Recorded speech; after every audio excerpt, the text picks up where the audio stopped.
All right, hello, coffee makers, not coffee takers. He is the master of cyber farms, Alfredzo B, Nash Jr., and I, the people's chief, Dr. Joseph J. Burt-Miller Jr. We are your hosts for the Cyber Coffee Hour. Alfredzo and I are products of Mount Vernon, New York, sharing our experiences and stories and sharing those of our amazing guests. We aim to share knowledge, elevate understanding, and foster a sense of belonging in this vast cyberspace. So for today's show, we will have a coffee chat with information technology security specialist, Dr. Dannielle Eason. Now, Dr. Dannielle Eason is from Prince George's County, Maryland, has always had a passion for computer programming, ignited by her early exploration of MySpace and Black Planet. During her youth, she created dynamic web pages with music, visuals, and intricate designs. This early fascination with technology paved the way for her enrollment in the Science and Technology program during high school, culminating in a Bachelor of Science in Computer Science. At just 20 years old, Dr. Dannielle embarked on her professional journey in information technology, where she quickly became aware of her pervasive racial and gender imbalances within the industry. Navigating a field dominated by white men presented numerous challenges, but her resilience and determination enabled her to overcome these obstacles. Dr. Dannielle has emerged as a prominent voice in workplace diversity and inclusion throughout her career. She frequently speaks at panels on complex issues such as code switching, the impact of societal events on employee morale, and advocating for a fairer work environment. Today, Dr. Dannielle is a seasoned IT consultant with 16 years of experience, specializing in cybersecurity governance, risk, and compliance. She holds a doctorate in information systems management and is a certified information systems security professional, or CISSP. Committed to shaping the next generation of cybersecurity experts, she serves as a mentor to students in institutional cybersecurity programs. Beyond her professional endeavors, Dr. Dannielle cherishes quality time with her friends and family and finds balance through yoga and dance. Her journey reflects a blend of technical expertise, advocacy, and personal growth, making her a remarkable figure in the IT and cybersecurity fields. Dr. Danny, welcome to the Cyber Coffee Hour. Thank you for having me. So happy to be here with you all. Awesome. As we kind of discussed during the pre-show leading up to this, it has been a minute, so I just want to do a little quick check-in. Alfredzo, how are you doing, sir? What's been the latest going on? How was your fourth, by the way? My fourth was amazing. Thank you for asking. Lots been going on. We kind of grilled and chilled a little bit, and also I tried not to break the law. So I did some research on fireworks out in my area, and then hopefully that'll lead into like a new hobby next year. And I also was awarded my horticulture technician certification. I posted up on my LinkedIn.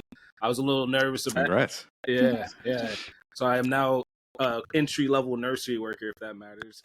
But I could build out nurseries, backyard, professionally and stuff. So I thought I didn't make the cut. I told you before, I thought I failed the landscape graphics course, but it turns out I passed. I scraped by and got the certification. So you passed. Yeah, that's all it kind of. I celebrated that a little bit, and that leads into other hobbies and interests in the horticulture space.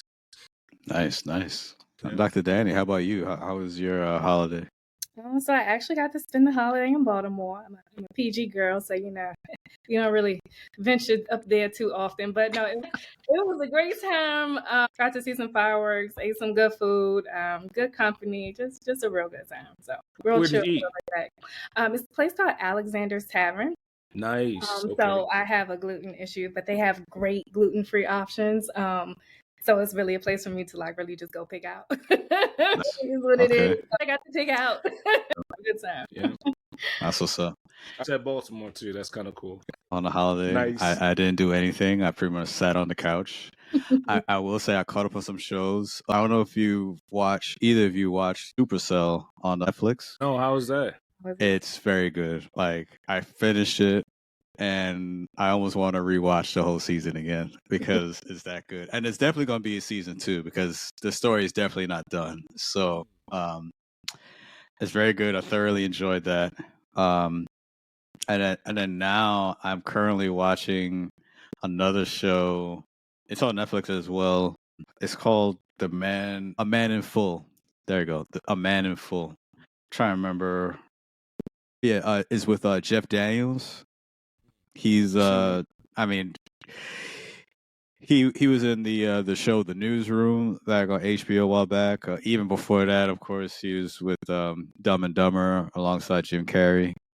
Well, that's going like way back. But that was. I'm like, who is this guy? When you said the Dumb and Dumber, I was like, okay. try to use that first, but I think a lot of people just immediately know Jeff Daniels, yeah, Dumb and Dumber. But no, Jeff Daniels is really a great actor, and like I said, the Newsroom was a show I really enjoyed that he did quite a while back, which was very good as well. I came out on HBO a few years back, so. But yeah, A Man in Full, I'm currently entrenched in that. So yeah, again, I just, like I said, just pretty much bumming out, just really doing nothing, trying to do nothing at all. Nothing wrong with that. Those are good days. Yeah. All right. So let's get to it as we learn about our guest, Dr. Danny. Again, we have here on the Cyber Coffee Hour. So, Dr. Danny, so how did your early experiences with platforms like MySpace and Black Planet influence your decision to pursue a career, in computer programming and eventually specialize in cybersecurity? I started like most people did with MySpace and Black Planet, copying, pasting code, trying to figure out, what works where, how does it look, how can I bring people to my page, Right. type thing. So I just really got into it, and then as I'm sitting there looking at the code, I'm like, what does all of this actually mean? A lot of my dad's siblings, they're actually in the IT space, so his youngest sister at the time was a web designer. So I just started asking questions, started, what is this? How do you do it? What does it mean? Type, just curious questions. So I started tinkering with it on my own. Kind of like you mentioned in my bio, after, doing that, I was like, well, I actually want to, keep pushing this. So enrolled in the science and technology program in my high school. My first programming class was Visual Basic. I'm like, cool, I got this. My second class was C++. I was like, wait a minute, but I got this. And then I pushed through. Just really just got the hang of it. After that, pursued my bachelor's in computer science, and I was like, this is great. This is a great hobby, but I don't know that I want to do this like every day. Like I want to interact with people. I want to talk to people. So, long story short, how most of us start out in the IT field, start out with help desk, desktop support, and then the sysadmin, and then it just kind of rolled into the cybersecurity space from there. And now I'm in a space in cybersecurity where I can really bring my personality and I can bring the technical together and go talk to people and just make it all work together in the space that I'm in. No, I think that's really great, as you touched on about really having that curiosity, and then asking those questions and really building upon that, and of course that blossomed into now a full-fledged career in the field. So during that time, can you share maybe like a specific moment or a project from those early days that you would say that solidified your passion for technology? Sure. So I won't say that it was a project per se. It was really a moment. It was with my mama. So my mom, from an early age, she cultivated in us that work ethic, right? So she was a manager at a dental office. So she had us in there answering the phones. Hi, thank you for calling Dr. Tappan's office. How can I help you today? Doing that, stuffing envelopes, developing X-rays, and like cleaning the room, sterilizing rooms and equipment. So she really ingrained in us that work ethic. And as she noticed that I had this passion for it, she was like, "Oh, baby, that's good money. You may want to stick with this because I like nice things, and I've always liked nice things." And all honesty, it really it tied it all together. It was really an upbringing along with the passion. So yes. That's awesome. Nice. That is amazing. So let's tap into that a little bit. As a young Black woman entering the IT industry, what were some of the most significant challenges you faced, and how did you overcome them entering the industry? So there was, when I started in help desk, it was like a very diverse mixed group of people. But as I moved to tier 2 support, I'm the only Black person. I'm the only female. And I was in headquarters, so that's where you're providing that white glove service. You're on their beck and call. Whenever they call, you better come, jump, run, and get there. So that alone, being the only woman in that space, the only Black woman in that space, being at their beck and call when they need. You kind of can read in between the lines of what I'm feeling there. That was a feeling in itself. And then I recall this conference that I went to, mind you, I'm like in my early 20s. It was in Lansdowne, Virginia, at the resort that they have out there. The only IT support there, the only Black person there. The only Black person. The only one at all. Only Black person. But it made me kind of look at it like, you know, I'm actually in a really good position per se, because I know there's other people who would actually die to be in the position that I'm in now. You know, it was a thing. It makes you uncomfortable. It makes you, you know, grow into that uncomfortable space. So not only that, you know, just dealing with other Black women things that we come up with our clothing, our hair, the way we should talk, just those different things, just learning how to get comfortable with who I am, Right. what I like to call it. And I think that's really the main thing, just getting comfortable with who I am. Like when I came out of school, I was making $55,000 a year. That's a lot to a kid that just came out of school, right? So it's like, again, people would die to be in this position that I'm in right now. There are adults that would, you know, love to, you know, be in this position that I am. I can relate to that. No, so overcoming it kind of got to the point where it's like, Dannielle, be grateful for where you're at and what you have, and just keep pushing through. So that's how I overcame. Just, you know, I got a house, I got got bills. Like I'm trying to live. I'm still in school, so there's other things that, you know, I'm pushing to do, and that's really how I overcame. Just keeping my eyes on the bigger picture. Nice. So were there any mentors or role models who played a pivotal role during this period of your career that you can remember or relate to? Off the top of my head, no. I will say that I had some great bosses. I would say throughout my career, I've had really good bosses, but I was also in a space of I can do it all by myself. I don't need no help. I can do this. I'm smart. Right. You know how that is. Yeah.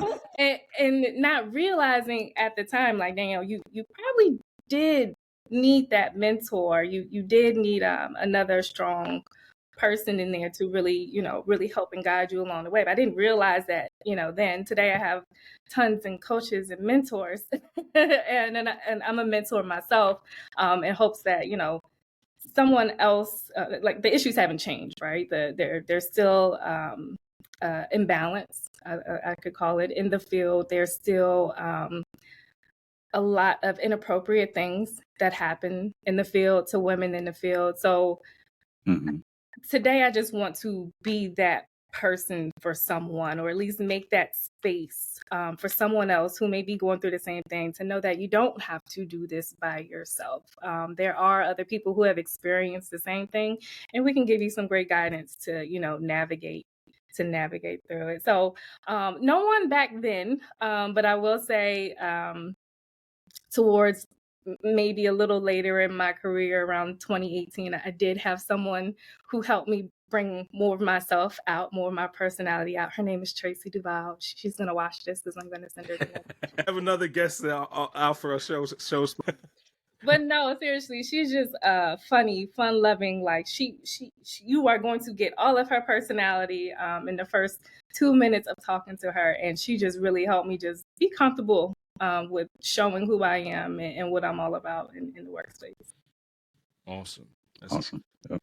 So in your bio and your history, you advocate for code switching and workplace diversity. What motivated you to become a prominent voice in these areas, and what impact do you hope to achieve along your journey? Yep. So this started in 2020, after the death of George Floyd. We were all home during COVID, working from home. But, you know, when those things happen, I know for me, a lot of times it's like, I don't want to go to work. I don't want to talk to people at work about anything because y'all don't understand how I'm feeling. Y'all don't want to talk about how I'm feeling, that whole thing. So myself, another young lady, Letitia, and her boss, Jamal, we put this group together called Allies in Action. So it started with just talking about, you know, how we would get through, you know, being at home in COVID with these things going on. It just started off as a safe place to discuss these things. It really brought people together because when you talk about these things, it it increases your relationships. You have better relationships, you're going to work better together. That's just what it is. But it kind of spun into more of that. Code switching and workplace diversity, that's really just, I mean, given my background, that's just my thing. I don't know if you guys caught, but when I was speaking, I was like, hi, this is Dannielle. Thank you for calling Dr. Tappan's office. I was taught that, okay? I was literally taught to be a code switch. But in all actuality, for me, it has helped me. I know for a lot of people, it's helped. Depending on how you look at it, it's really almost a thing of respect, depending on where you are. Country, if you're in a different country, it's really a thing of respect and learning how and knowing how when to turn it on and off. Also letting your own personality come through during those times as well. Like it's needed and it's necessary. And of course, with workplace diversity, I think a lot of times we get hung up, like me personally, again, I don't know what I'm going to go to work and talk to these people about. I don't know how to connect with these people. I'm so confused. I don't know what to say. Going in as a contractor, because I started out as a contractor, you're taught, don't talk about sports or politics. I'm like, but I like football. So what do you mean? And video games. Yes. But so at any rate, you know, just learning how to connect with other people is important. And when you learn to make that connection with people, again, you're building better relationships. You build better relationships, you work well together. And especially in the IT space, we want that diverse crowd, right? As we're developing new systems, we're talking about development AI, a lot of that early AI stuff, a lot of it still, it does not recognize Black people's faces. Right. Or a lot of Black people were getting, you know, wrongly arrested because it's like, well, it was you. It's like, no, that's your system is wrong. Your system is flawed because you didn't include us in the development of it, right? Right. That just goes all the way around. So all that to say, my goal right now, just short term, small goal, I want to help people, whatever color, religion you are, just want them to feel comfortable just being who they are. Whether you're inside the workplace, outside the workplace, be comfortable with who you are, be proud of who you are, and speak up. So. I think that's great.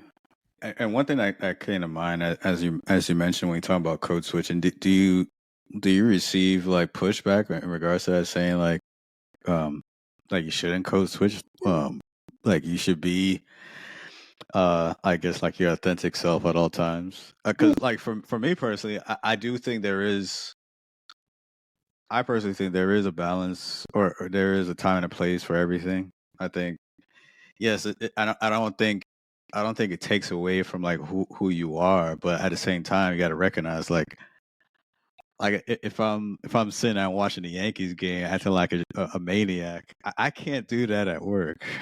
So yeah, it's still yeah. Do you get that a bit, like when someone like those who may say like, no, you should always be turned to 100% everywhere you go?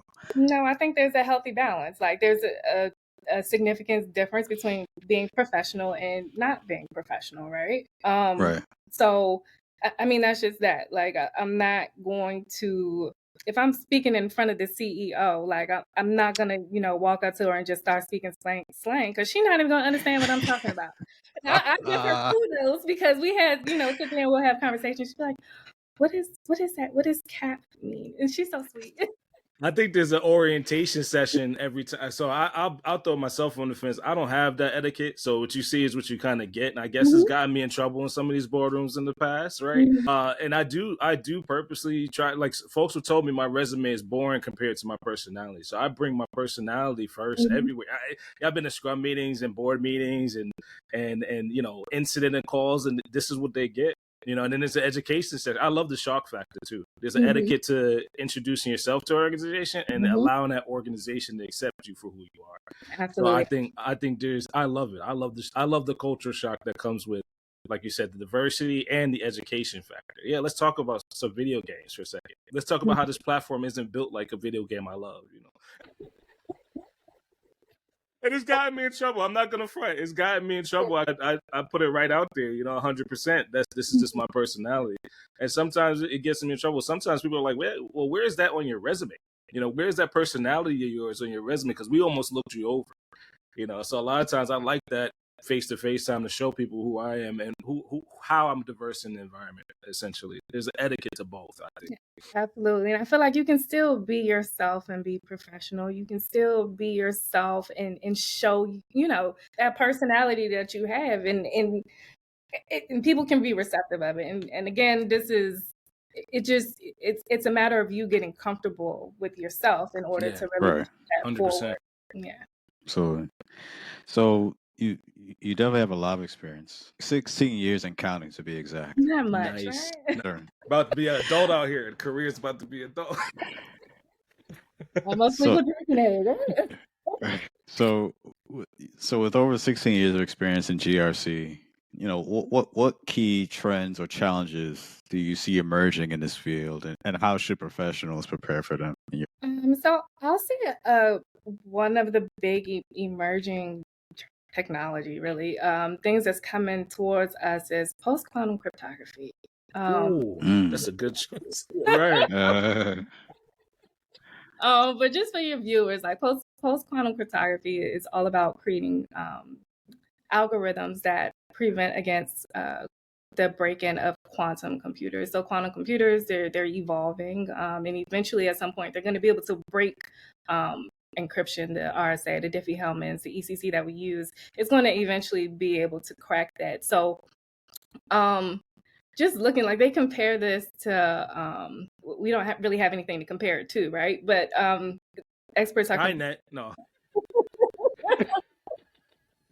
Sorry. Okay. They're comparing this to Y2K, like, right? I was still a little one when Y2K happened, but that's the only thing that we really have to compare it to right now. So as we're looking at it, and it's coming up on us slowly, but quickly. I think they said like 2031 is when we can expect this to start happening, or somewhere around that time frame. But I'd say the biggest thing that we could do right now, keep up with the NIST developments, keep up with the research that's coming up about it, keep up with recent cyber attacks, cyber news, see what's going on, keep going to conferences, seeing how other agencies and other organizations are preparing for this, because it's coming. Right. It's going to be very detrimental to our security and to our privacy.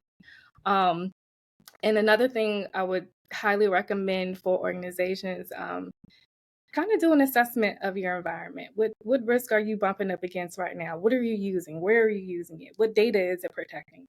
And I know there's a ton of other priorities with, agencies still trying to move to the cloud. You have ZTA, AI, that's, we're trying to, get a hold on those things. But I think this is something we should start looking at now.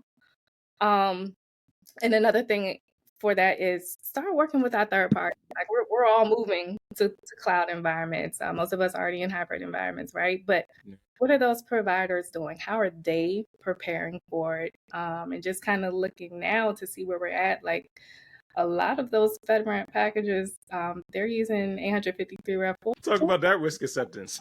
It's supposed to be on Rev 5. So right. Exactly, right? You said 5, right? Is the quantum one? I think they're saying 2033. I think it's wow. Yeah. Yeah. I mean, that's gonna be here before we know it. So that's one of the big things. I think another thing that we really have to start doing in the governance, risk, and compliance space is leveraging that AI.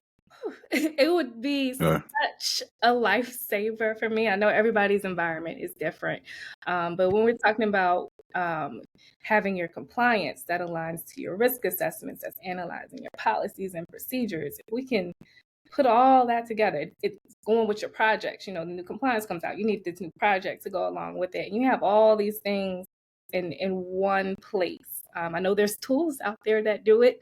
It's more so about the processes and the organizations putting all these things in place so they can congruently work together to just really make life easier. I'm looking forward to the day when we can do that at the agency that I'm at. But just really leveraging AI to do that in our space, I think, is definitely something we need to be on the lookout for. And to do that, I mean, it's obvious. Do an assessment of what's in your environment now. What tools do you already actually have in place that are capable of doing this work already? Because most of the time, ServiceNow does this, right? Most organizations are using ServiceNow. It's how are you using the tool? Are you getting the most out of it? Can you get more out of it? But even if you don't have that, there's a ton of tools out there that are totally capable of doing this type of work. So leveraging AI to do your GRC is going to be key. There's too many different requirements coming out that we can't keep up. There's so many systems that many agencies have now. It's tough to do those ongoing assessments, right? Folks might say there's a threat model for that. Yeah. They'll start using it for threat modeling eventually, if they haven't already. Yeah. So, and thank you for that. So as you're balancing, demanding career, your personal interests can be challenging. So how do activities such as yoga and dance contribute to your overall well-being and professional success? Yeah. So, we all know we need to work out regularly and sleep. Absolutely. But we need to work out, and that's yoga and dance that is my workout jab all year round. In the spring and summer, I love to go for an outdoor run. That's great, but I don't like the winter, and I don't like gyms. So yoga and dance is just my go-to helps for clarity. I go to a local dance studio where we dance and we do yoga. We have showcases twice a year, 2 years we have showcases, and I also dance for my dance ministry at my church. So that in itself, when you are doing something you love for the Lord, I'm not trying to take a day to day, but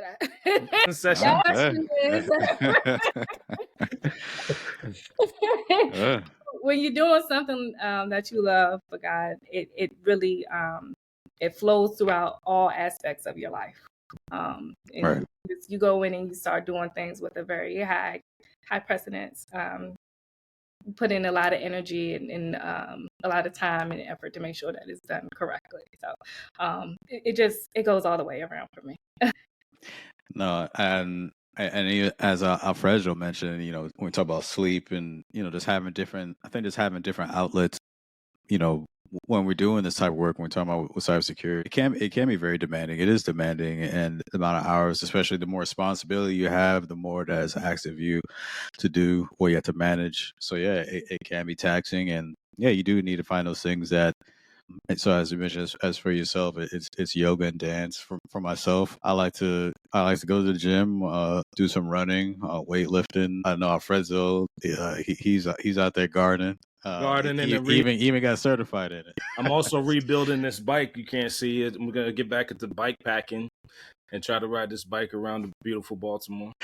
So just all that to say, whatever your outlet is, and this is really just a message for the listeners. As you get into this field and you're really working in it, you do want to make sure you find those things that give you that time to recharge and refuel yourself. Because going hard at it 24/7, you're really going to burn yourself out, and you're not going to enjoy it as much. So you do want to make sure you're taking that time for yourself to for those outlets. I don't think measure the burnout until you do too. That's something talking to the audience as well. You don't really acknowledge the burnout. You don't when you don't stop, right? You kind of keep going until failure. Right. So taking these outlets ensures that you have the rest and acknowledge like, yo, I'm pretty tired. I'm pretty burnt out doing this job. Yeah. You want to make sure you take a rest before your body tells you to take a rest. Right. You know what I'm saying? Absolutely. And quickly just to follow up, Dr. Danny, can you share some tips of maybe like maintaining that healthy, work-life balance, especially when we're talking about in the high pressure industry like IT and cybersecurity? Yeah. So for me, it's all about time management. When I first learned about time management, I was younger, much younger, I would say maybe 17, 18 years old. And I was like, you want me to write every little thing down, from when I'm going to take a shower to when I'm going to study to when I have class, to when I have to work job 1, job 2. Like I have to write all this stuff down. And I did it for the majority of my undergrad years. I did it. And I still do it, not to that degree by any means, but knowing where you spend your time and what you spend your time doing, like that's that's part of it, right? And then to your point, Dr. Joseph, when you were saying, know when you need to take a break before your body tells you have to take a break. Knowing when you just need to stop. Knowing when you know what? I need to walk away. I need to walk away and come back. And one of the things that I keep in my mind, because when I get into something, it's like, oh my gosh, I'm like almost obsessed. Like I need to get to the bottom of it. I need to figure out, where's this? Where's all the dots connected? It can be a little obsessive, but these organizations and these companies, if something happens to me today, they're going to be looking for my replacement. And somebody is gladly going to jump in there and fill that role. But my family and friends, there's no replacement for Dr. Danny. Like, there's one of me. So that's something I have to keep in the back of my head. And for the listeners, I recommend you keep that in the back of your head as well. There's only so much you can do within that 8 hours. I'm saying 8 hours because most of us work more than 8 hours. But after that, it's OT. It's overtime after that. Overhead, they say. But those are the main things. Like to your point, Dr. Joseph, know when your body says you need a break. Effectively manage your time. Takes practice. But effectively manage your time and know when it's time to walk away. And find out what it is that you like doing when you do walk away. Maybe it's just to Alfredo's point, go sitting outside and gardening. I like sitting on my back patio. I got a cute little setup back there myself. Nice. Nice. Go garden, go for a walk, maybe you're spending time with the kids, whatever that thing is that, that you relax and decompress, just do it. Do it often. Words of wisdom there. Words of wisdom. Thank you for that. So again, for those listening, we have Dr. Dannielle Eason here on the Cyber Coffee Hour. So now we're just gonna get to learn a little bit more. I mean, I know we got more of the professional sense, but now we just kind of really just take things laid back as we get into the second half of the episode here. So, and I know you have a couple things couple projects that you're currently working on. I don't know if you want to tell us more about it. I think you have a Raw happy hour, I guess some event is coming up. Can you tell us more about that? Yes. So it is called Raw Right After Work Happy Hour. Oh, I like nice. I like that. So a few friends of mine, we started this thing a couple of years ago, but now, so it started off, me just doing these events in my house, but then we was like, let's kind of take it out. So essentially the point of the event is to really get people together and talking, getting rid of some of those gray areas and blurred lines. Let's hear different perspectives. Let's learn about it. So the first event we did was called the Social Disconnect. So it was the disconnect between men and women. And there was a series of questions in there, just really get the conversation going. So we kind of put a spin on it and turned it into more of a professional thing. So we had our first event last month. It's at Chi Lounge, 1214 U Street, Northwest DC. So they'll be on Eventbrite. You can follow me at Dr. Dannielle J. Eason on Instagram. You can follow at Raw Right After Work on Instagram. They're on Posh. Check out Posh. I think I mentioned Eventbrite, and there's a rawrightafterwork.com coming real soon.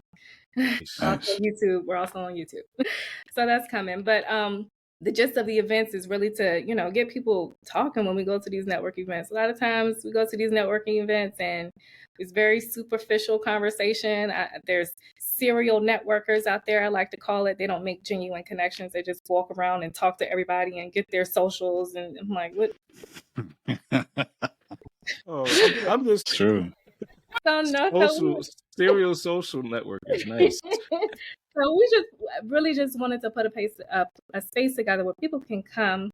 You can learn from each other. So we asked various questions. The last event we did was a Black IT professional event. So we're asking questions. How'd you get into the IT space? Or some of the hardships that you've overcome? To you guys' question, code switching. Do you code switch? How do you feel about bringing your whole self to work? Those types of questions.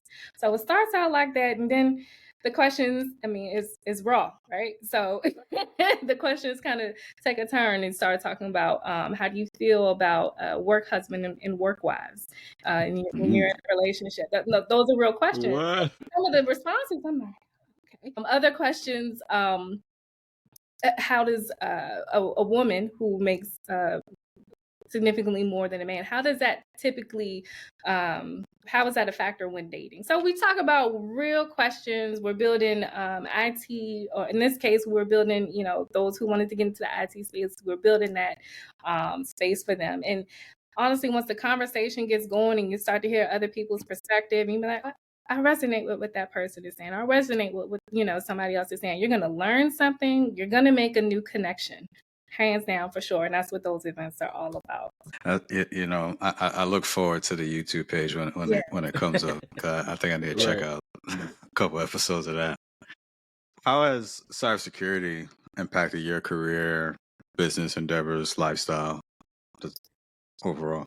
Yeah, so I would say mostly my lifestyle. It has played an impact on just from the everyday. So I realized being a mentor, I'm always about, okay, so what's happening in new and cyber news? Like, why do I want you to be so interested in this cybersecurity space? So I try to take real world examples and throw it at them. Like, these are the things that's happening. These are the things that's happening.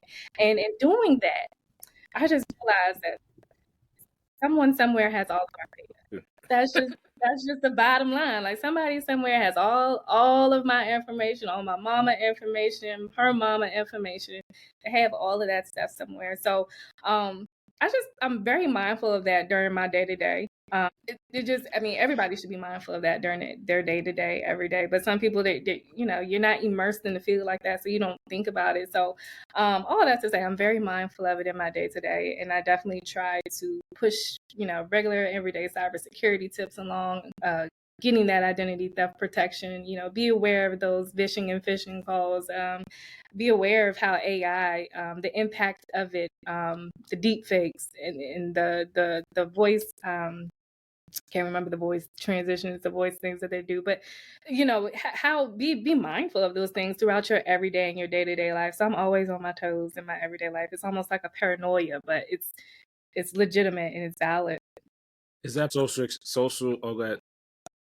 No, I was just gonna say, when you talk about the voice, I think you're talking about like where like someone like imitates like someone else's voice and like try to scam them out of money. Like, I've heard examples where someone called pretending to be like this grandmother's grandchild, saying they got in a bad accident, need money, and the grandparent now she sends the money because saying like, my grandchild's in trouble, but it wasn't her. They just got due because they use the AI. This AI, I don't know what the AI tool is, but they definitely use AI to copy the voice and make it sound as if it was someone they knew, and then try to leverage that and trying to get money out of them. So, but no, I think those are great points you brought up.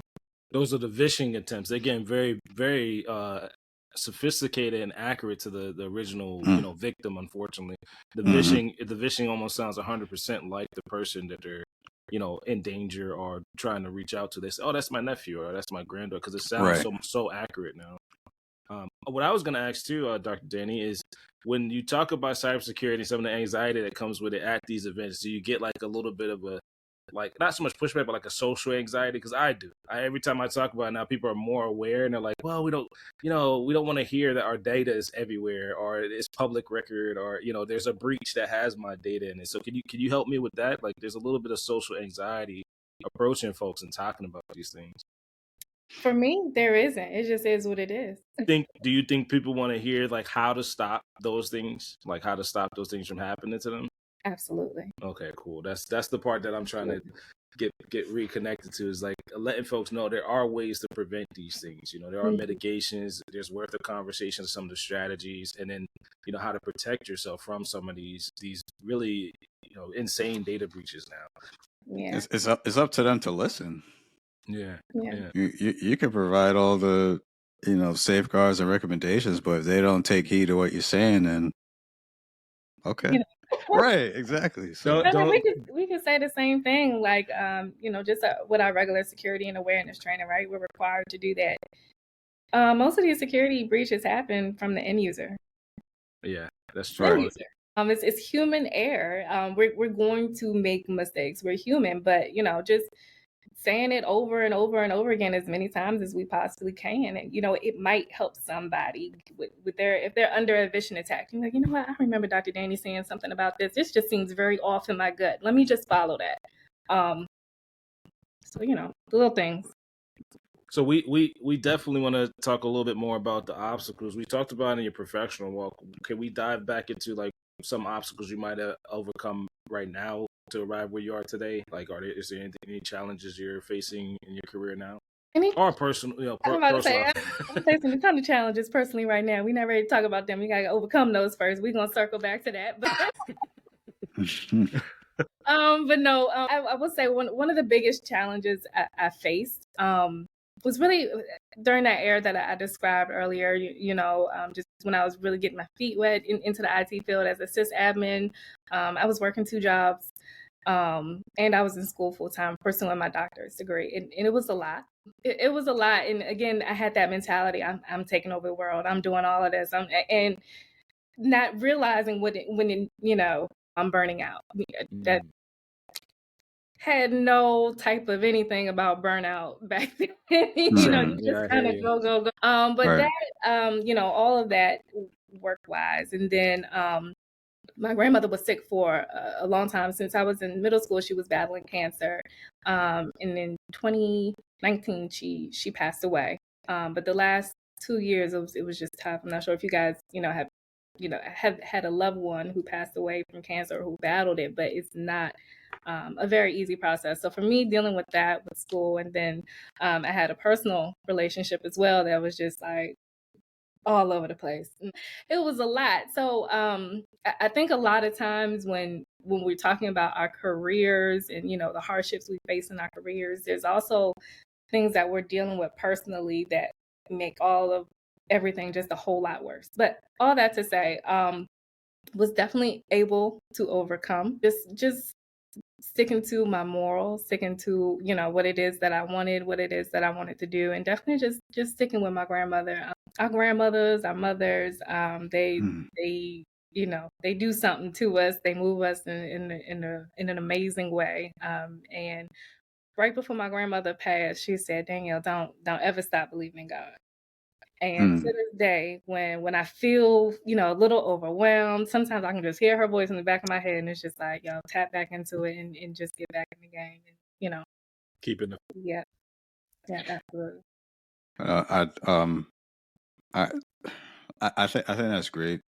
Because like even for myself, I lost my grandmother recently, and she had a profound impact on my life as well. And she's the reason I'm a doctor today. She was the one who pushed me to pursue my doctorate. So I think that's great that she was able to do that for you, and you still carry that on. You still heed the advice that she gave you. And a lot of times, I think about it, it doesn't need to be like, as you hear like different motivational speakers give long, elaborate speeches. Words of grandmother or grandfather, it doesn't need to be that. It's just as coming from them, the words that they share, or even our parents too, words that they shared, will resonate and stick with us as we go on our careers. So, again, I think that's great. Understand the loss of your grandmother, but I think that's great that she was able to, for one, that you both had that type of relationship where to have that way for you to even of course to heed that, to listen to that. But I think that's great. You still carry that on each step of your career as you move forward. So I think that's beautiful. 100%. I think it's beautiful. I also lost my grandmother as well. I just like to say, real short, her prayers will stay with you for the rest of your life. So the motivation of a grandma is like nothing else. They keep you going, and they're gonna keep you formidable through any obstacle, especially when they're in the here and after, right? No sermons or anything, but I believe my grandmother was strong faith, and I have to be just as strong. So especially when you look at her grandkids, if you have kids and other young ones, you kind of say like grandma wants to keep them in mind and keep them strong hearted and in the faith as well. So I think I 100% relate to that as well. It's something that's going to stick with you the rest of your life and keep you going. Yeah, absolutely. So one question is probably it's going to lighten the mood a little bit, but it's one of our favorite questions to ask. What is your favorite coffee preference? My favorite coffee preference, it's so I use pods. I'm not brewing nothing. I got the little pods. I think they make the coffee grounds too, but it's the Starbucks blonde roast. Okay, I know Kind what of you're has talking like about. a Yeah. chocolatey mint, chocolatey hint to it. It's kind of sweet, but not really. Yeah. Nice. With coconut sugar, 2 scoops of coconut sugar. Coconut sugar. I never Yeah, had that. I was just about to ask that too. What Where do you get that? Trader brand is Joe's or that? I'm sorry. I have to look at the brand again. It's any organic coconut sugar. It tastes like brown sugar. Check that out. No particular brand, just organic coconut sugar. Really good. No, that's what's up. No, the reason I asked because well, it's been years since I actually put anything in my coffee, to be honest. So for me, I always call it foolishness. Like I don't put, I've heard that. So Yeah. Yeah, now I I'm never heard of intrigued. it. Yeah, I love same. sugar, but it's like, dang, you can't have sugar no more. Right. So my alternative is coconut sugar and date sugar, but I prefer the coconut sugar. Date sugar too? I didn't check that out too. Same. I didn't know that. So my alternative for Americano, I usually get the Starbucks Americano. I used to put 3 brown raw sugars in it. Okay. So then to wing myself up for that, I switched to honey. And now I have this other thing too where I get local honey. I try to find honey, bee farmers and stuff that I pick up a jar from. So now I'm gonna try these 2 as well. Just like you said, kind of wing yourself off of the regular sugars or I guess commercial sugars. But honey has been my go-to. So now I have 2 alternatives to that if I want to sweeten it up a little bit more. You got to be careful with the honey too. Like too much, cause that could be. If anything, I think that's more sweeter than putting the sugar in. I think I mean, if you're putting a ton of honey in there, a tablespoon. How they do honey. Like sometimes, like to your point, Alfredo, like if you go into like a farm or something, that honey is raw. I think it's raw. how they describe it. It's not the processed honey that we get from the store full of the sugar. Right. So it's not the same. It's a farmer's market. It was one I forgot their name. It's probably dropped the ball shouting them out. But there's one in Owens Mills where the guy, he actually has a bee farm on his porch with his dad. And I'm going to find the name and put it in the show notes. But it's literally right here in Owens Mills. So that's my go-to guy now. I'm going to find the name. I have the label upstairs. I'll put it in the show notes. But yeah, like you said, he schooled me to it. Now it's processed right here on his porch. Whatever wildflowers is in the environment's right there. And sourced into the honey, so I kind of bought into that. Oh yeah, that sounds good. So I know you talked about yoga and dance, having those different outlets, but is there anything else besides that as far as like you do for your recreational activities? Like you play video games, comic books, stuff like that. Do you go to sports games? Like what are some other things you like to get into? So I guess, yes, I do like sports games. Yes, I do like video games, but I don't do those things like often enough to say that, oh, that's my go-to thing. So more or less, it's more so spending time with my friends. So we go out. I'm your regular PG girl. We go out. We do hookah lounges. We go out to nice dinners. We might go to a sporting event, comedy clubs, things like that.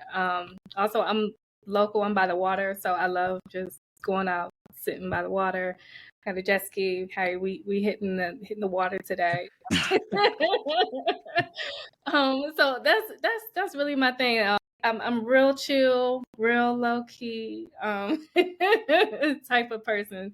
Your regular everyday PG girl, I guess we could call it. So yeah, on the show, we definitely appreciate you spending time with us here and just sharing some gems and sharing, just learn more about you today. So I thought, again, very, very grateful to have you on.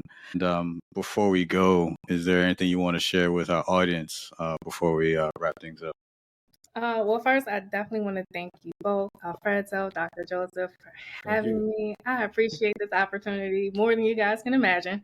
Really appreciate it. Last thing I would like to leave the viewers with, if you are in the DMV area, definitely come to a Raw happy hour or a Raw event. Our next one is Wednesday, July 10th from 6 p.m. to 9 p.m. As I mentioned, it's at Chicha Lounge in DC, 1214 U Street. You can find the event. It's on my LinkedIn. Dr. Dannielle Eason. It's on my Instagram at Dr. Dannielle J. Eason, or at Raw right after work. Eventbrite, please come through. Come network with us. Come learn with us. Come grow with us. Love to see you there. That's awesome. Awesome. Thank you. Thank you for that. And thank you, those watching, tuning in to the Cyber Coffee Hour. If you enjoyed this episode, follow us on all of our platforms. You can find the Cyber Coffee Hour on YouTube, Spotify, and Apple Podcasts. That's it. That's a wrap. We out of here. Peace. Thank you. Thank you.